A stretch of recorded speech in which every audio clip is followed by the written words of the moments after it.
My name is Emily Carter. I'm 29 years old, and this is how I took revenge on the people who tried to destroy me. The night my life shattered is burned into my memory. Literally, I can still feel the sting of smoke in my lungs, hear the crackle of flames swallowing everything I owned, and taste the metallic fear in my mouth as I stood barefoot on the wet pavement. My apartment, my tiny sanctuary after years of scraping by, was nothing more than a blackened skeleton. I remember hugging myself, shivering, though the fire had been hot enough to melt glass. Firefighters moved in and out of the building, their flashlights cutting through the smoke like accusations. Every so often, they dragged out a piece of what used to be my life, a scorched picture frame, the twisted remains of my laptop, the charred husk of the couch where I'd once fallen asleep watching reruns. Each object felt like a piece of me, and each one was ruined. Neighbors whispered in clusters, their silhouettes hazy behind the glow of emergency lights. I caught fragments. Poor girl. Everything gone. Must have been electrical. I nodded when people spoke to me, but I wasn't really there. My mind was a blank page smeared with ash and grief. For hours, I believed what they told me, that the fire was a terrible accident, a freak spark, a cruel twist of fate. But later, I learned the truth, and it was far worse. It wasn't the fire that destroyed me. It was the people I trusted. That realization didn't come right away. In those first few days, I walked around hollow and borrowed clothes that smelled like someone else's detergent, staying on friends' couches, pretending I wasn't crumbling inside. I cried until my face felt raw, until my tears mixed with the soot still clinging to my skin. At night, I'd dream of flames chasing me down dark hallways, and I'd wake gasping, hands clawing at sheets that weren't mine. But the deepest wound wasn't the loss of my possessions. It was the loneliness, the silence after the chaos, the crushing awareness that I had no one to turn to. The people I thought would stand by me in my worst moment vanished like smoke. Some even smiled while I fell apart. That's when a different kind of fire began to burn inside me. Revenge doesn't start as a plan. It starts as a whisper, a question you can't stop asking yourself. Why me? Who would do this? And then, what am I going to do about it? I didn't know it yet, but that night marked the end of the person I used to be. Soft, trusting, naive. I'll never forget standing there, watching the last embers glow like dying stars against the blackened walls. My whole world had been erased. But as the flames died down, something else sparked inside me. They thought the fire would silence me, but all it did was ignite something I never knew I had inside.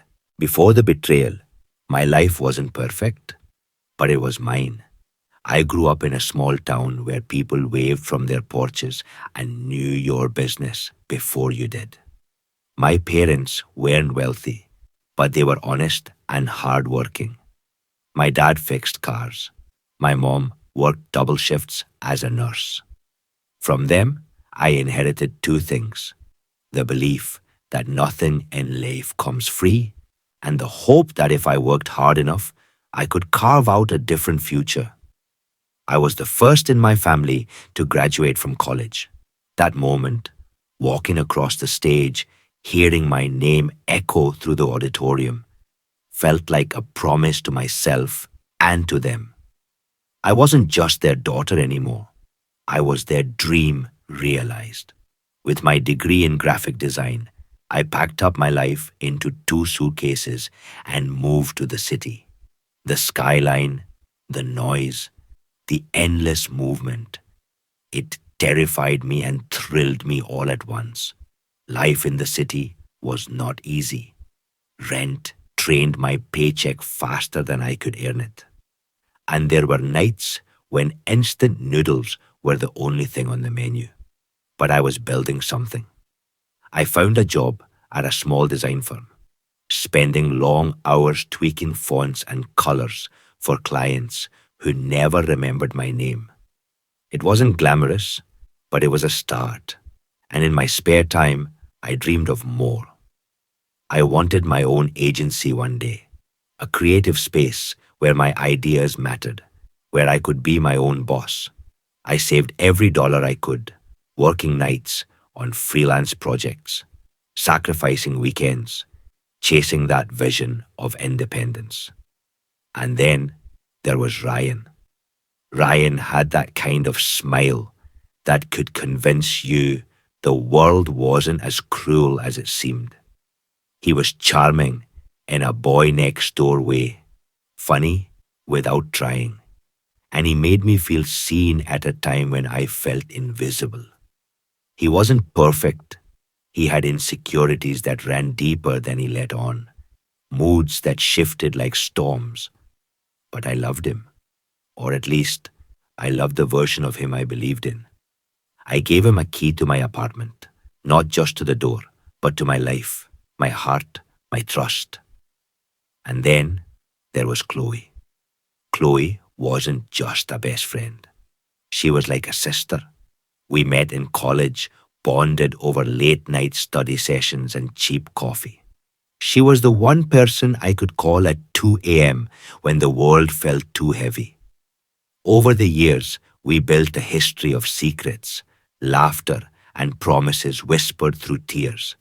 She had her struggles, jobs that didn't last, relationships that ended badly, bills she couldn't pay, and every time she fell, I was there to catch her. When she needed money, I lent it. When she needed comfort, I gave it. I believed in her when she didn't believe in herself. Looking back now, I realize how blind I was. At first, it was little things. Chloe hanging around the apartment more when Ryan was there. The way her laugh lingered a bit too long at his jokes. The way his eyes followed her just a little too closely when he thought I wasn't looking. I told myself I was imagining it, that it was harmless. After all, these were the people I loved most. Then came the missed calls, the texts Ryan wouldn't let me see, the excuses that didn't quite add up. I told myself not to overthink it. I told myself trust meant ignoring the ugly whispers in my gut. And maybe I wanted so badly to believe in them that I ignored what was right in front of me. I had my own distractions. I was consumed with building my portfolio, saving for my agency, proving to the world and to myself that I could make it. I was stretched thin, tired, but hopeful. At night, when Ryan was asleep and Chloe was texting me about her latest crisis, I'd sit at my desk sketching logos, planning, dreaming. I thought I was building a future with people who would stand beside me. But the cracks were already there. And like all cracks, once they start, they only spread. I can still hear my own voice back then, brushing it off, saying things like, Chloe's just going through a rough patch, or Ryan would never do that to me. I wrapped those words around myself like armor, not realizing they were paper thin. If only I'd listened to that whisper of doubt. If only I'd seen how the people I trusted most were already holding the matches. But I didn't. I gave them my love, my loyalty, my blind faith. And in the end, that blind faith nearly destroyed me. The night everything broke wasn't loud. It wasn't explosive. It was quiet.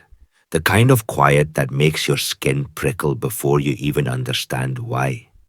I had just finished a late freelance project and dragged myself home, exhausted but excited. I'd been saving every penny for my dream agency, and that night I finally hit a number in my bank account that felt real. progress, a future. I was ready to share that little victory with the two people I trusted most, Ryan and Chloe. But when I pushed open the door, my world stopped. Ryan's jacket was on the floor. Chloe's shoes were by the couch. And then, from the half-open bedroom door, I heard it. Laughter, low and intimate, followed by a sound that didn't need translation. I froze. For a moment, I thought I had misheard. My brain scrambled for excuses. Maybe they were watching a movie. Maybe it wasn't what it sounded like. But when I pushed the door wider, denial shattered. There they were, tangled together. My boyfriend, my best friend. Ryan looked up first, his face twisted with something that wasn't guilt but annoyance, like I had interrupted him. Chloe didn't even look surprised. She smirked, actually smirked, like she'd been waiting for me to see. My voice came out broken, a whisper. "How could you?"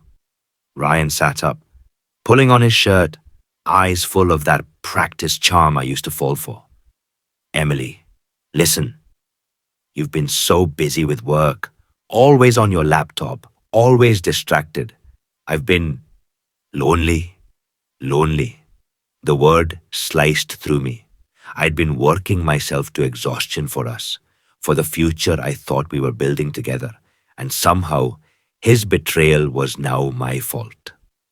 Chloe slid out from under the sheets, not bothering to hide herself. Her voice was sharp, cruel. "Don't act so surprised, Em. You've always been too weak to keep a man." That sentence, it cracked something inside me that would never heal the same way again. I don't remember every detail after that. I remember yelling. I remember crying so hard my chest hurt. I remember shoving Ryan's jacket into his arms and screaming at him to get out. I remember Chloe laughing as if my pain was a punchline. By the time they were gone, my apartment felt like a crime scene. The air was heavy, poisoned. Every corner of the room was stained with their betrayal. But the damage didn't stop there. Within days, whispers began. Friends I thought I could rely on suddenly avoided me.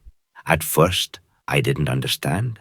Then I heard the rumors that I'd been controlling, that I'd driven Ryan away, that I was jealous of Chloe's success.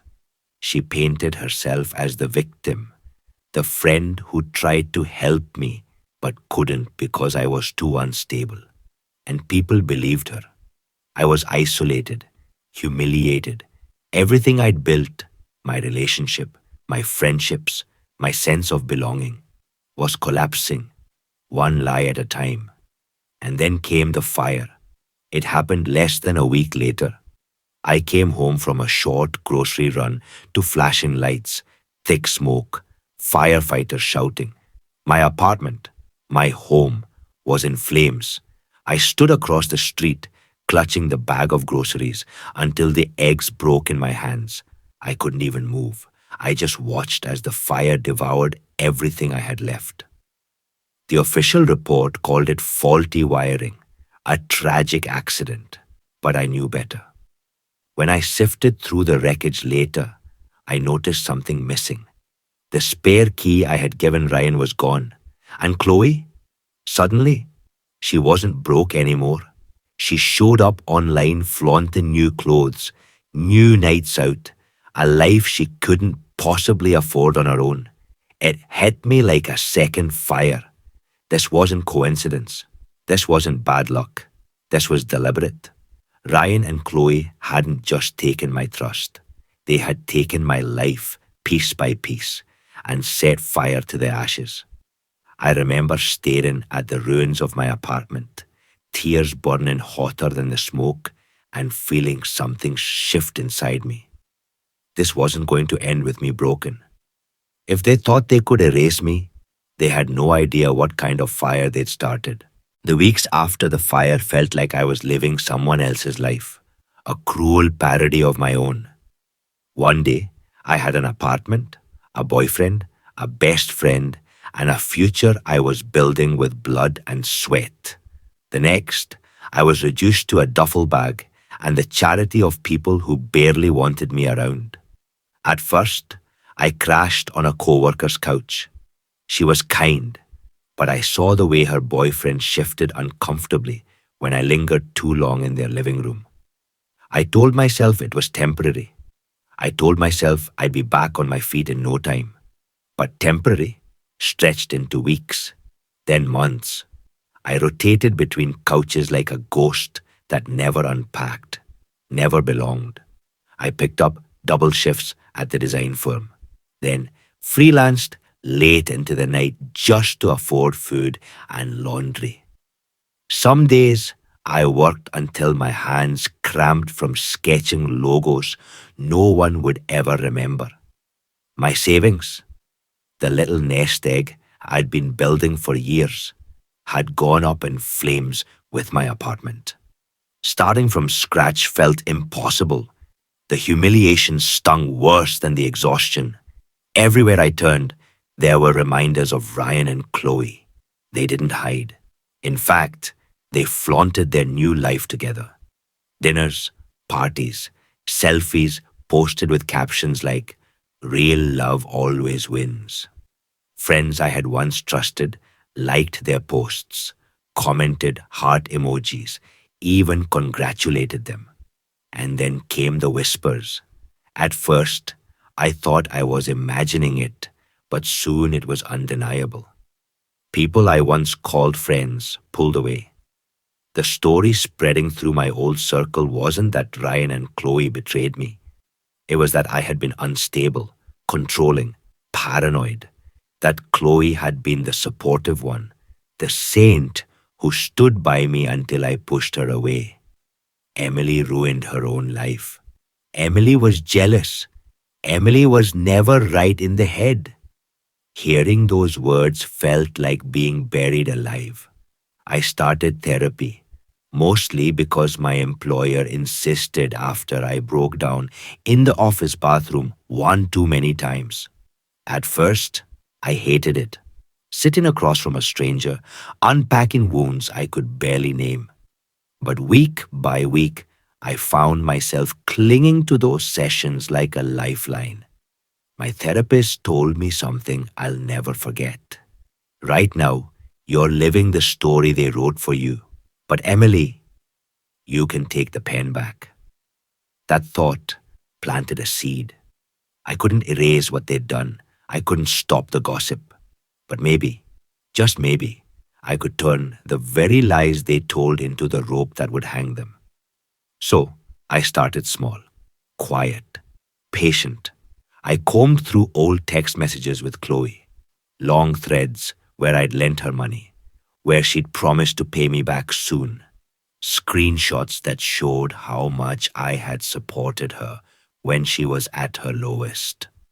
I kept tabs on her suddenly lavish lifestyle, new handbags, weekend trips, designer clothes she never could have afforded before. I knew her bank account better than she thought.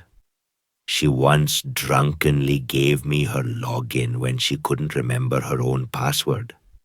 I checked it again, months later, and saw deposits that didn't make sense. Then there was Ryan, sloppy as ever. He couldn't resist bragging online, throwing shade about burning bridges and how some people got what they deserved. He thought he was clever, cryptic, but I knew exactly what he meant. I saved every post, every comment, every digital breadcrumb he left behind. Piece by piece, I was building a case, not just a legal one, though I knew arson could never stay buried forever, but a personal one. I wanted undeniable proof, proof that they had stolen from me, lied about me, tried to erase me. Still, doubt gnawed at me. Late at night, when the city quieted and my exhaustion caught up to me, I'd stare at the ceiling of whatever borrowed couch I was on and whisper to myself, was I becoming the monster they said I was? Was revenge proof of my strength, or proof they were right about me all along? On those nights, I thought about my parents. My mom's tired smile after double shifts. My dad's grease-stained hands fixing cars in the freezing cold. They hadn't sacrificed so much just to raise a daughter who gave up, or a daughter who became bitter and hollow. So I made myself a promise. I wouldn't just destroy Ryan and Chloe out of spite. I would reclaim my narrative. I would show them and everyone else that I was not weak. I was not unstable. I was not theirs to define. I poured myself into the transformation. Therapy became a training ground. My therapist taught me to sit with my rage instead of letting it eat me. She reminded me that power isn't about screaming the loudest. It's about knowing when to be silent, when to watch, when to wait. I stopped reacting to Ryan and Chloe's public displays. I stopped defending myself to the friends who'd already chosen their side. Instead, I saved my energy. I learned to smile through the whispers, to let people underestimate me. And slowly, something inside me shifted. The broken girl who had once stood sobbing in the ashes of her apartment was gone.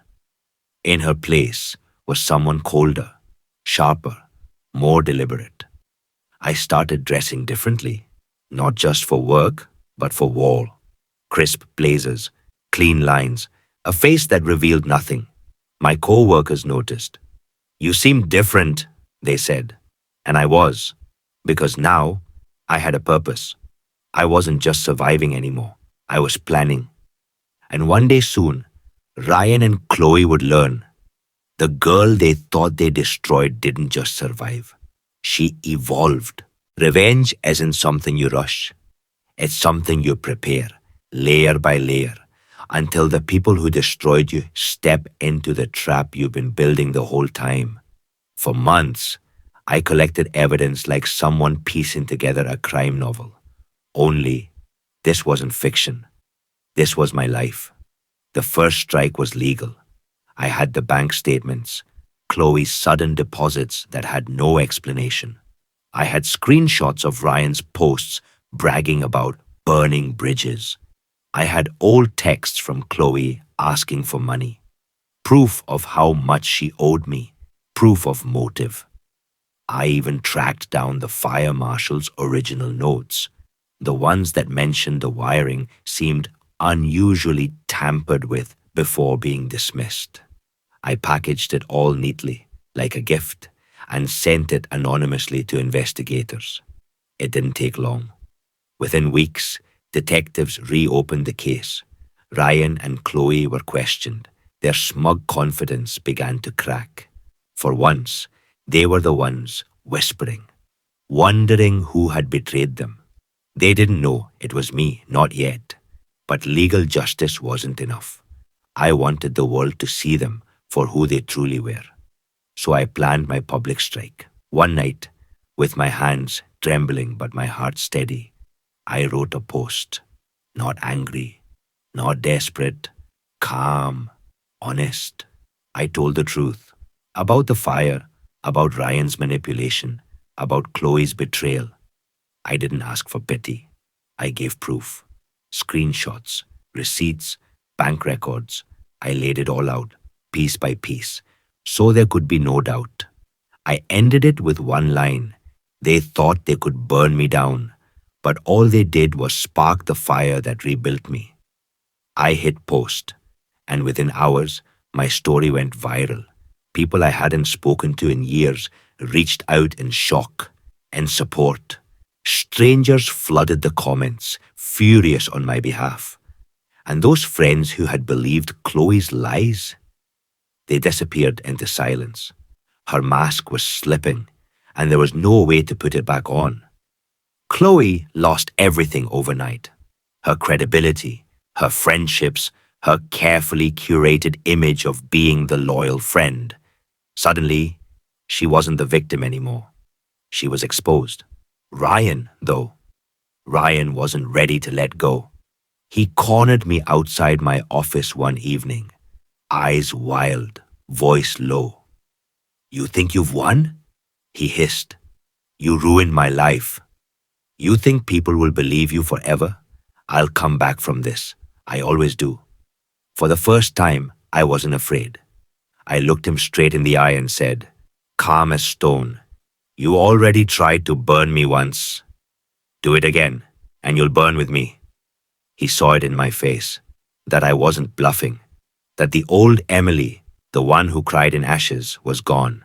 He backed away, but not before spitting out one last threat. It didn't matter. He was already unraveling. The twist came later, when Ryan finally learned the second half of my revenge. See, Ryan had always bragged about one thing, the building he was going to buy. He'd been saving, scheming, dreaming of owning property, of being seen as someone important. He talked about it endlessly, how it would be his empire. What he didn't know was that after the settlement, money from the insurance payout, and my relentless work rebuilding my savings, I had the means. Quietly, carefully, I made the purchase myself. The deed had my name on it, not his. The first time Ryan walked by and saw the under new management sign with my name attached, I heard he nearly lost it. That moment wasn't about money. It was about power. It was about reclaiming the very dream he thought he'd stolen from me. He had tried to erase me from the world. Instead, I carved my name into the one thing he wanted most. In the end, Chloe faded into irrelevance. No one trusted her. No one wanted her around. She became a ghost in the very social circles she once controlled. Ryan wasn't so lucky. He faced charges. Fraud, suspected arson, theft. His career tanked. His finances crumbled. He was left with nothing but the memory of everything he thought he had. And me? I walked into my new building one morning, sunlight pouring through the windows, and for the first time in years, I felt steady, strong, untouchable. Revenge hadn't just destroyed them, it had remade me. For a long time, I thought revenge was about hurting Ryan and Chloe the way they hurt me. I thought it was about making them feel the same kind of loss, the same kind of isolation, the same kind of fire that had swallowed my life whole. But standing in the sunlight streaming through the windows of my new office, my office, in the building Ryan once dreamed of owning, I realized I had been wrong. Revenge wasn't just about burning them back. It was about reclaiming the parts of myself they had tried to take away. My voice, my power, my flame. For months, I had lived in the shadow of their betrayal. I'd been humiliated, pitied, dismissed. I'd been painted as the unstable one, the jealous one, the weak one, and for a while I almost believed it. But the truth is, revenge didn't end the moment the police reopened the case or when Chloe's mask slipped off online. It ended the moment I stopped letting their story define me. I wasn't just the girl whose apartment had burned down. I wasn't just the girlfriend cheated on or the friend betrayed. I was someone new. With the settlement money and the hours of freelance work I'd poured myself into, I launched my own creative agency. The dream I had once built in notebooks and late-night sketches. Only now, it wasn't just for me. I made it a space for people like me, people who had survived betrayal, hardship, loss, people who knew what it felt like to start again from nothing. My first hire was a woman who had escaped an abusive relationship. My second was a man who had been fired after blowing the whistle on his corrupt boss. Each person I brought in carried their own scars, their own ashes, and together we built something beautiful, a family, a community, a place where survival wasn't just enough, where survival turned into strength. I reconnected with my own family too. For a while, I had been too ashamed to face them, too afraid they'd see me as broken. But when I finally went home for a weekend, My mom hugged me so tightly I thought I might break, and my dad held my hand like he used to when I was a child. They never saw me as weak, they only saw me as theirs, and I realized that no matter how far I had fallen, I had never truly been alone. The fire, once my greatest nightmare, became my greatest symbol. Yes, it destroyed the life I thought I wanted. Yes, it took everything I had worked for. But fire also clears the ground. It burns away the old, the rotten, the weak, and in the blackened soil it leaves behind, new things can grow, stronger things, things that would never have had a chance otherwise. Ryan and Chloe thought the fire would erase me. They thought it would silence me, humiliate me, bury me under the weight of their lies. But all it did was ignite something I never knew I carried inside: resilience, courage, the kind of strength you only find when you've been reduced to nothing. Today, I'm not defined by what I lost. I'm defined by what I built from the ashes. And if you're listening to my story, wondering if you can survive the betrayal, the humiliation, the destruction you never saw coming, hear me when I say this. You can. You don't have to stay buried in the ruins someone else left behind. You can rise. You can rebuild. You can take the fire they meant to destroy you with and turn it into the very thing that fuels you. That's what I did. And I'll never let anyone take that flame from me again. People sometimes ask me if revenge was worth it, if it healed me, if it gave me back everything I lost. And here's the truth. Revenge didn't rebuild my life. I did. Revenge wasn't the thing that carried me from sleeping on borrowed couches to standing in my own office. Revenge didn't create my agency, didn't bring me back to my family, didn't put strength back in my bones. That was me, my grit, my choices, my refusal to stay broken. What Ryan and Chloe gave me wasn't closure. They didn't give me peace. All they handed me was a match, one cruel, reckless act meant to burn me down. But I was the one who turned it into a flame I refused to let die, a flame that, no matter what they tried, no one could ever put out. I'm not telling this story so people will applaud me or so they'll pity me. I'm telling it because I know what it feels like to stand in the ashes of everything you thought your life would be. I know how it feels to think you'll never climb out. And I want you to know you can. I was betrayed, humiliated, left with nothing, and still I rose. That's what survival looks like. That's what strength looks like. Not revenge for its own sake, but refusing to let someone else's fire become your ending. So, was it worth it? I'll answer it this way. They thought the fire would silence me. They thought I would stay erased, forgotten, destroyed. But the only thing they taught me was how to rise from flames. They tried to drown the flame, but all they did was teach me how to burn higher.